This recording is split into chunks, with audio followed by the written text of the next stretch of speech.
Mesdames, Messieurs, bonjour et bienvenue sur le plateau de CCTV français pour cette nouvelle édition du journal. Voici les titres.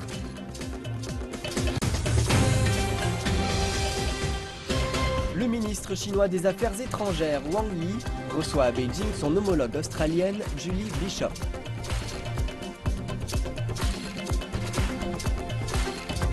La Chine fait part de son opposition au déploiement du système de missiles THAAD en République de Corée. Beijing confirme un deuxième cas de virus Zika sur son territoire, virus dont l'épidémie s'étend en Amérique du Sud.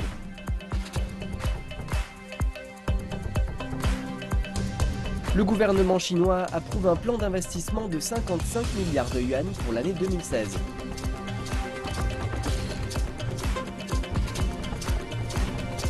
Toujours en Chine, les transports ferroviaires et aériens sont toujours sous pression, avec le retour des travailleurs migrants dans les grandes villes.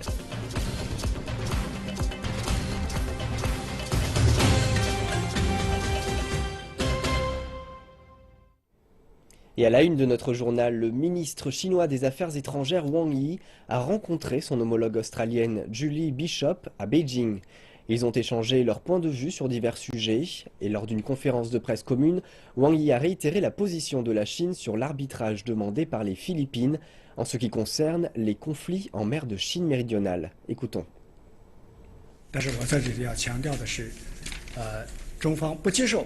La Chine suit en réalité la loi internationale en n'acceptant pas l'arbitrage concernant la souveraineté et les droits maritimes.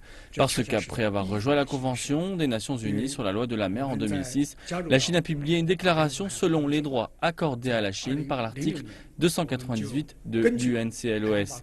Nous avons publié une déclaration gouvernementale pour que la Chine ne soit pas assujettie aux mesures de règlement obligatoires. Le gouvernement chinois continuera à soutenir la déclaration. Les Chinois sont de plus en plus préoccupés par la qualité de leur environnement. C'est en tout cas le cas en mer de Chine méridionale où une série de mesures innovatrices ont été implantées pour protéger les récifs coralliens entourant l'île de Jiaoshu. L'avenir de l'île de Jiaoshu semble plus vert que jamais. Il y a plus d'immeubles que lors de notre première visite il y a 2 ans. Nous avons rencontré la famille de Chen Yihu à nouveau. Ils vivent ici avec d'autres familles dans cette communauté. Je suis très fière de vivre à Jiaoshu et je suis très satisfaite de l'amélioration des conditions de vie ici. Nous pouvons nous fier là-dessus et on se sent chez nous beaucoup plus que par le passé. Beaucoup de choses ont changé en 2 ans. Maintenant, il y a l'électricité, un réseau 4G et l'eau courante. Mais le plus grand changement réside dans le changement de mentalité. On nous a appris à ne plus couper les arbres pour faire cuire notre nourriture et à ne plus chasser les jeunes oiseaux. On arrête de pêcher en juin pendant 3 mois. Toutes ces mesures visent à protéger les écosystèmes. En 2013, 1 an après l'établissement de Sansha, nous sommes venus à Jiaoshu. Chen Yiwu et son fils Chen Siyu allaient à la pêche chaque jour. Ils avaient déjà vu le nombre d'escargots et de poissons baisser dans les eaux côtières. C'était la même année que Sansha a instauré une nouvelle réglementation pour interdire la pêche illégale. Un programme de protection pour les récifs de corail a aussi été mis en place. Le plus grand souhait de Wang Linhua était alors que la mer puisse continuer à fournir ses trésors aux pêcheurs. Aujourd'hui, elle nous a dit qu'elle pêche et fait de la sylviculture. C'est non seulement pour obtenir un revenu supplémentaire, mais c'est aussi pour assurer le mode de vie des générations futures dans l'île. Jiaoshu s'ouvre au monde extérieur, mais comment garder son charme unique, c'est une question qui demeure entière. Les changements climatiques, la surpêche et le développement économique ont mis à mal les récifs de corail en mer de Chine méridionale. Les dommages causés à l'environnement signifient que les pêcheurs perdront leur gagne-pain et on assistera à la disparition des îles elles-mêmes. Ainsi, la gestion de l'écosystème a été renforcée dans le but de garantir un avenir durable. Sansha propose des solutions innovatrices pour protéger l'environnement. Grâce à une application, n'importe qui peut s'impliquer pour protéger un arbre et rendre l'île plus verte. Cela coûte environ 300 yuan ou environ 50 $ par année. L'argent amassé nous permettra d'entretenir la forêt et de planter d'autres arbres à Sansha. Nous espérons que Saint-Cha va s'embellir et notre fils va donc pouvoir revenir sur l'île de Zhaoshu. Voici l'arbre que nous avons acheté dans le but de rendre l'île plus verte. Nous espérons qu'il pourra résister au fort vent et qu'il deviendra grand et fort.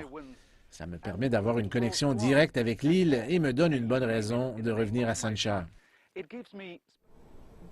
Le vice-ministre chinois des Affaires étrangères Zhang Yesui a déclaré que la Chine s'opposait fermement au déploiement du système de missiles THAAD en République de Corée. Monsieur Zhang a affirmé que la Chine avait toujours cru en la dénucléarisation de la péninsule et qu'elle était engagée dans la résolution des tensions via le dialogue et la négociation. La Chine soutient les efforts du Conseil de sécurité des Nations Unies qui souhaite adopter dès que possible une nouvelle résolution contraignante. Zhang Yesui a ajouté que le déploiement du système de missiles allait exacerber les tensions régionales et qu'il porterait également profondément atteinte aux intérêts sécuritaires de la Chine ainsi qu'à ceux des autres pays de la région.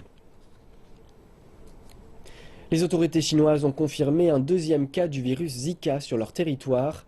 Les médecins indiquent que l'état de santé du patient s'améliore après avoir été traité et mis en quarantaine. Reportage. Le deuxième cas du virus Zika en Chine. Le patient de 28 ans est originaire de la ville de Jiangmen, dans la province du Guangdong. Il a travaillé au Venezuela où le virus fait des ravages et retournait en Chine lorsqu'il a été détecté à l'aéroport de Guangzhou le 12 février. L'homme est entré en contact proche avec un ami au Venezuela qui a été infecté de la maladie qui est transmise par un moustique.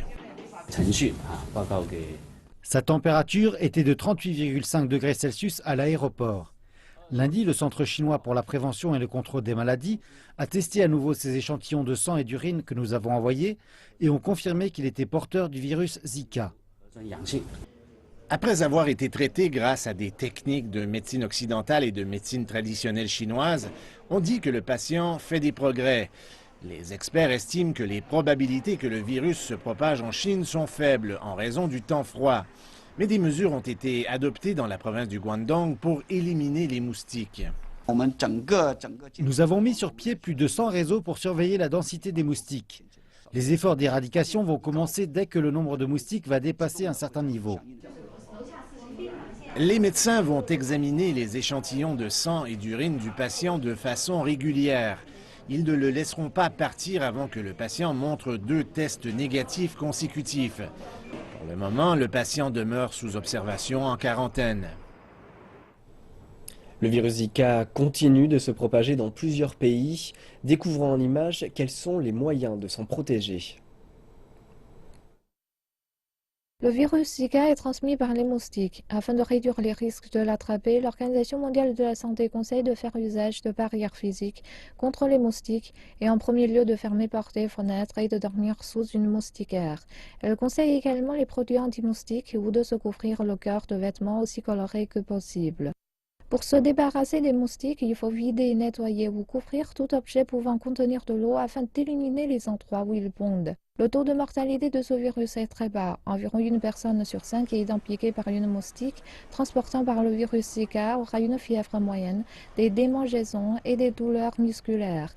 La plupart des personnes infectées guérissent dans un délai de 12 à 7 jours. Il n'existe aucun traitement efficace contre le virus. Les patients présentant des symptômes mineurs doivent prendre des médicaments contre la douleur et se reposer et boire beaucoup d'eau. Si leur état se dégrade, il leur est conseillé d'aller consulter un médecin. Les personnes ayant voyagé ou vivant dans les pays touchés par l'épidémie doivent eux aussi aller consulter s'ils souffrent de fièvre, de démangeaisons ou de douleurs musculaires.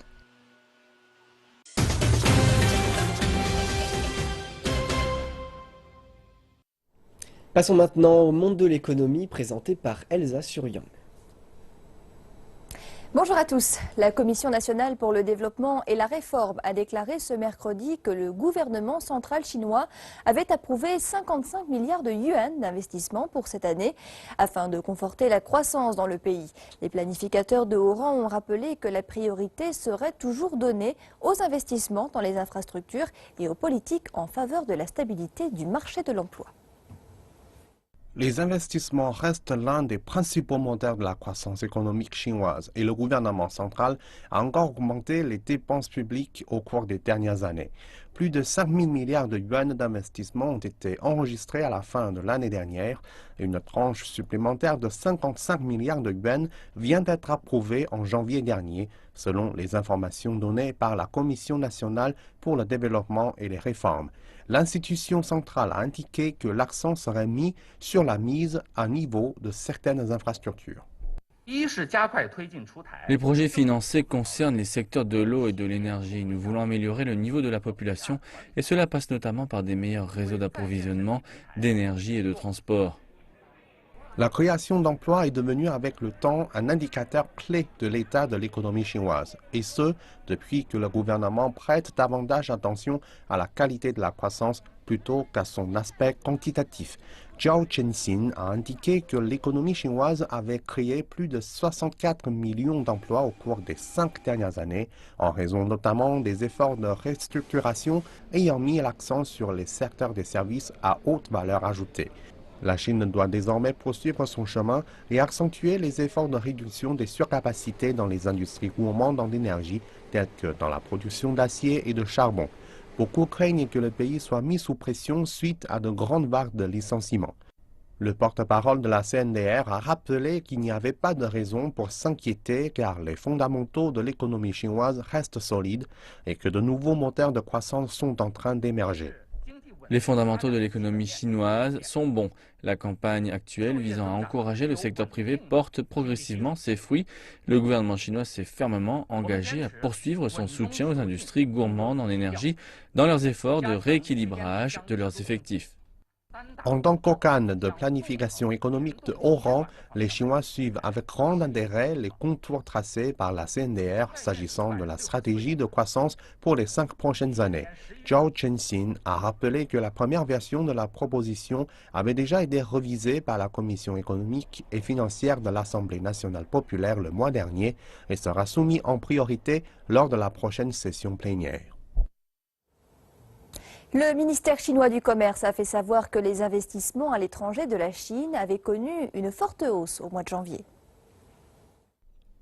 Le ministère a déclaré que l'investissement direct non financier à l'étranger avait augmenté de 18,2% par rapport à l'année précédente à 12,02 milliards de dollars dans le mois. C'est presque 3 fois la croissance enregistrée le mois précédent. L'investissement dans le secteur manufacturier a connu près de 90% de progression au cours du premier mois de cette année. Les secteurs clés sont l'équipement électronique, la médecine, les produits métalliques et l'industrie automobile. Janvier a aussi vu une progression des investissements directs vers les États-Unis de près de 4 fois supérieure à l'année précédente à 1,56 milliard de yuan. Et compte tenu des actuels projets de fusion et acquisition, le ministère s'attend à un fort élan dans la poursuite de cette tendance durant l'année en cours. Les projets d'investissement majeurs aideront à améliorer les capacités opérationnelles des entreprises chinoises ainsi que les allocations de ressources globales. Le bon départ marque un pas plus solide pour que les entreprises chinoises aillent à l'international. 3 jours après la fin de la fête du printemps, un nombre important de travailleurs migrants chinois revient dans les grandes villes. Aujourd'hui, Beijing va voir passer quelques 260 000 passagers avec plus d'arrivées que de départs. Des vols supplémentaires ont été ajoutés dans les villes touristiques importantes pour les destinations comme Guangzhou et Shenzhen. Mardi, le réseau ferroviaire chinois a transporté quelques 9,5 millions de passagers. Plus de 850 trains supplémentaires ont été ajoutés pour répondre à la demande. Durant les jours à venir, les responsables s'attendent à ce que le nombre de passagers chute. Il sera donc beaucoup plus facile d'acheter des billets de train. Voici à présent les performances du jour des principales places financières asiatiques. Les bourses chinoises ont terminé en hausse mercredi. L'indice composite de référence de la bourse de Shanghai, les actions a clôturé à 3000,55 points, en hausse de 1,09%. Et l'indice des actions B a clôturé à 360,36 points, en hausse de 0,90%. L'indice de la bourse de Shenzhen des actions A a fini à 1932,16 points, soit une hausse de 1,43%. L'indice des actions B a clôturé à 1151,97 points, en hausse de 0,75%. La bourse de Tokyo a terminé mercredi en nette baisse dans le sillage d'un sursaut du yen, mettant ainsi fin au rebond observé lors des 2 précédentes séances. Le Nikkei a perdu 1,36%, passant sous la barre des 16 000 points à 15 836,36. Et nous enchaînons avec les taux de change, les prix du pétrole ainsi que ceux des métaux précieux.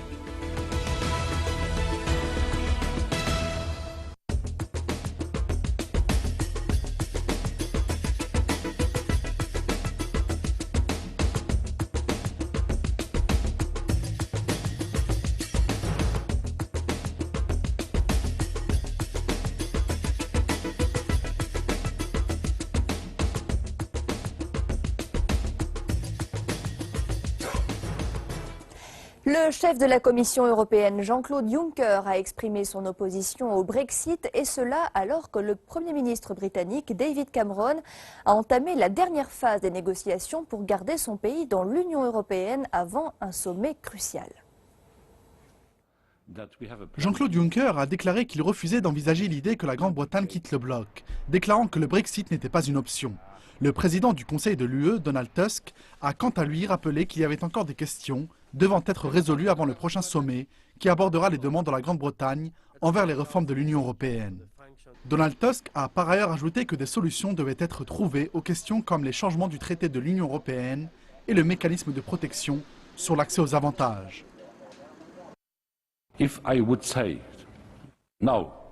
Si je disais maintenant que nous avons un plan B, cela indiquerait une sorte de volonté de la Commission d'envisager sérieusement que la Grande-Bretagne puisse quitter l'Union européenne. Donc, je n'entre pas dans les détails d'un plan B, car nous n'avons pas de plan B. Nous avons un plan A. La Grande-Bretagne restera dans l'Union européenne en tant que membre actif et constructif de l'Union. Il y a encore des problèmes non résolus, comme les changements futurs du traité et le mécanisme de protection sur l'accès aux avantages, et enfin la notion d'une union encore plus proche. Nous devons trouver des solutions à toutes ces questions. Le Nasdaq est connu comme étant le deuxième indice boursier le plus important du monde et accorde une importance particulière aux titres technologiques. Le but premier de ses propriétaires était de faire de l'argent. Ce fut donc une grande surprise lorsqu'ils ont décidé d'ouvrir un centre de formation à but non lucratif pour les entrepreneurs à San Francisco.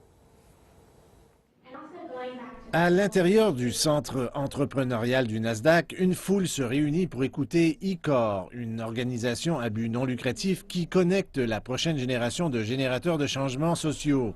La PDG d'eCore, Olivia Bryant, est impressionnée par le fait que la salle est remplie à craquer. Elle transmet sa reconnaissance au centre pour cet accueil et pour avoir parlé de son expérience de formation en tant qu'entrepreneur. Je pense que c'est un problème dans la région parce qu'il y a tellement d'entreprises qui font tellement de choses. Je pense que d'avoir la collaboration du Nasdaq, qui est une organisation très respectée, cela amène plusieurs opportunités et la promotion de ces événements est fantastique. Le centre entrepreneurial du Nasdaq est un espace de 1200 mètres carrés dans le cœur de San Francisco qui fait notamment une place à l'art numérique comme lors de cette exposition de Marina Zurkov sur les changements climatiques. Le centre a même son propre studio de télévision qui peut diffuser des émissions en direct. Il aide notamment les entreprises à faire leurs propres vidéos, à diffuser leurs idées et à donner des formations médiatiques. Et dans tous les coins du centre, vous trouverez des start-up et des pop-up stores. Savvy Society enseigne aux jeunes filles comment utiliser les imprimantes 3D pour concevoir des chaussures. En plus de cet espace commercial, les fondateurs de Savvy Society ont aussi suivi des cours ici. Cela vous coûte rien. Ils ont implanté une philosophie qui veut que les gens redonnent ce qu'ils ont reçu. Lors des étapes de mise sur pied d'une start-up, il vous aide d'une manière ou d'une autre, mais il faut se rappeler qu'il vous a aidé. Le centre aide à combler les besoins des start-up. Le spécialiste des relations publiques de la Silicon Valley, Vincent Chang, a découvert Savvy Society. Il encadre les fondateurs de la compagnie sans rien demander en retour. J'ai assisté à tellement de conférences sur la technologie, à des festivals de technologie, à des rassemblements de hackers, que je suis franchement un peu fatigué de ce milieu. Mais je pense que cet endroit est différent. Je pense qu'ils veulent vraiment aider les entrepreneurs qui sont sous-représentés. M. Chang ne fait pas seulement référence aux femmes et aux membres des minorités, mais aussi à un groupe qu'on appelle les intrapreneurs. Ce sont des gens qui sont emprisonnés dans un petit boulot et qui ont besoin d'un peu d'aide pour que leurs idées puissent se matérialiser. Avec de plus en plus de consommateurs demandeurs de technologies soucieuses de l'environnement, les entreprises se spécialisant dans les énergies dites propres se multiplient pour satisfaire la demande. La récente conférence de Paris sur le climat a également encouragé cette tendance. Nous nous sommes rendus dans l'une de ces compagnies dans le Colorado qui est soucieuse de protéger l'environnement tout en ne pesant pas trop lourd sur le portefeuille des gens. Elles apportent la lumière à un nombre incalculable de personnes dans le monde en voie de développement. Mais les lampes à kérosène peuvent aussi causer des brûlures accidentelles. Et elles émettent des millions de tonnes de dioxyde de carbone chaque année. C'est dangereux, c'est mauvais pour l'environnement. C'est un problème énorme. Un problème auquel Steve Katsaros s'attaque avec des ampoules électriques à énergie solaire. Sa compagnie, Nokero, diminutif de No Kérosène, a vendu 1 400 000 lampes ainsi que des chargeurs de téléphone à énergie solaire depuis sa création il y a 6 ans. Nous voyons que la possibilité de charger son téléphone et de communiquer séduit autant les gens que d'avoir de la lumière. Nathan South de Nokero estime que plus de 6 millions d'habitants de l'Afrique subsaharienne et de l'Asie du Sud, dont de nombreux ne disposent pas d'électricité, ont bénéficié de ces produits. L'économie de l'énergie propre est vraiment en hausse.